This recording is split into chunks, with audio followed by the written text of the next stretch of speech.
మరో breaking news చూస్తున్నాం. Gannavaram Telugu Desam party office పై దాడి కేసులో బిగ్ ట్విస్ట్ నెలకొంది.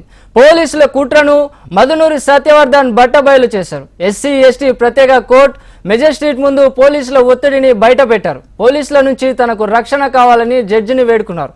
గన్నవరం టీడీపీ ఆఫీస్ దాడి కేసులో సత్యవర్ధన్ ఫిర్యాదుదారుడిగా ఉన్నారు. కాగా కేసు విరమించుకుంటున్నట్లు జడ్జికి ఆయనే తెలిపాడు. కేసుతో తనకు ఎలాంటి సంబంధం లేదని స్పష్టం చేశాడు. స్వయంగా సత్యవర్ధన్ అందుకు సంబంధించిన అఫిడవిట్ సమర్పించారు. సాక్షిగా పిలిచి సంతకం చేయించుకున్నారని స్పష్టం చేశారు. ఘటన జరిగిన సమయంలో తాను అక్కడ లేనని, ప్రత్యక్షంగా పరోక్షంగా తనకు ఎలాంటి సంబంధం లేదన్నాడు.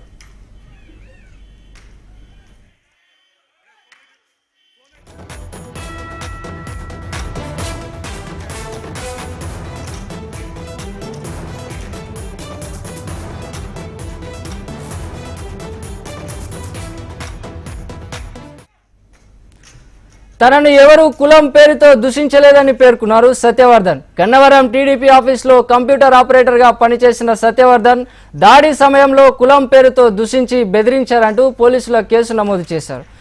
టీడీపీ నేతలు పోలీసులు కుట్ర చేసి కేసు నమోదు చేశారని ఆరోపించారు. ఈ కేసుతో తనకు ఎలాంటి సంబంధం లేదంటూ న్యాయమూర్తిని సత్యవర్ధన్ ఆశ్రయించాడు. న్యాయమూర్తికి స్వయంగా అఫిడవిట్ సమర్పించారు సత్యవర్ధన్. స్టేట్మెంట్ను స్వయంగా రికార్డ్ చేసుకున్న జడ్జి సత్యవర్ధన్కు అతని కుటుంబానికి రక్షణ కల్పించాలని ఆదేశించారు.